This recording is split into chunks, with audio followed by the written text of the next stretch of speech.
Mr. Uppity was one of the rudest people in the world, if not the rudest. He was rude to anybody and everybody. So, of course, in Big Town, which is where he lived, he had no friends at all. Not one. Miserable old Uppity, they used to call him, and he certainly looked it. Now, as well as being rude, Mr. Uppity was also rich. Very rich. One of the richest people in the world, if not the richest. He had the largest, longest limousine in Big Town. He had the largest, longest garden in Big Town. He had, on the top of a hill in the middle of Big Town, the most enormous house. The biggest house in Big Town. And there he lived, all alone. Miserable old Uppity.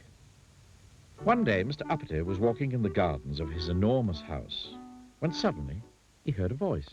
"Hello," said the voice. Mr. Uppity looked, and there, in one of his hundreds of flower beds, was a goblin.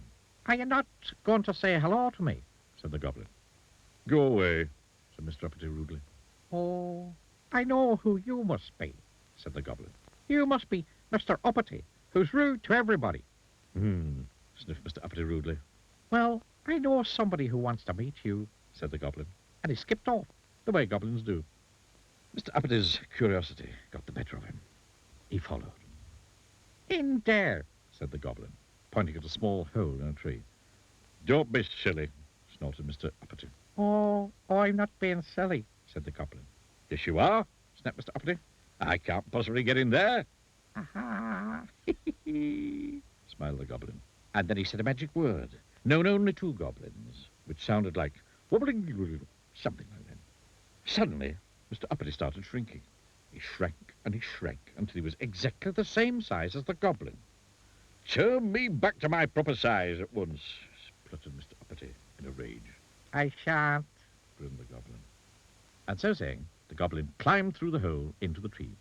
Poor Mr. Uppity didn't know what to do, so he followed him.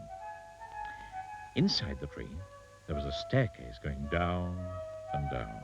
It led directly to the kingdom of the goblins. "I demand to be taken immediately to whoever is in charge," said Mr. Uppity angrily. "Oh, you shall. So you shall," grinned the goblin. And he led Mr. Uppity through the streets of the kingdom of the goblins until they came to a palace. The goblin and Mr. Uppity passed through the gates and into a courtyard and through some more gates and along a long corridor and through some large gold doors and into a huge room. And there, sitting on a gold throne, was the king of the goblins. "Your Majesty," announced the goblin, bowing low, "may I present Mr. Uppity?" "Ah," said the king. "So you're the fellow who goes about being rude to everybody, doesn't have any friends." "Rubbish," said Mr. Uppity rudely. "I can see that what I've heard is true," said the king, looking at the indignant Mr. Uppity. "You're much too puffed up with your own importance. Therefore," he continued, "I'm going to allow you to be turned back to your proper size. But when you get back to Big Town, if you're rude to anybody at all, you will immediately shrink to the size you are now. Do you understand?" The goblin then took Mr. Uppity back through the kingdom of the goblins and up the staircase and out of the tree at the bottom of Mr. Uppity's garden. The goblin looked at Mr. Uppity and said something which sounded like "Googly-googly-googly," and Mr. Uppity grew and grew back to his original size. "Now, you remember what the king said," warned the goblin. "Don't you be so uppity in future." Mr. Uppity marched off furiously up to his enormous house. The following day, Mr. Uppity was out walking through the streets of Big Town. Suddenly, he came across a little boy playing with a ball. "Get out of my way," snapped Mr. Uppity rudely.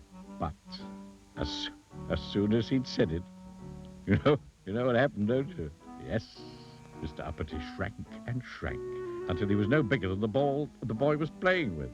"Oh, dear," he gasped, and then he thought. "I'm sorry," he said to the boy. "What I meant to say was, please could I get past?" Immediately, Mr. Uppity grew to his original size, and the boy moved, and Mr. Uppity went on his way. Then he met an old lady carrying a large shopping basket. "Excuse me," she said to Mr. Uppity. Could you tell me the time, please? No, said Mr. Uppity rudely. But as soon as he'd said it, you know what happened, don't you? Oh, dear, he gasped, and then he thought.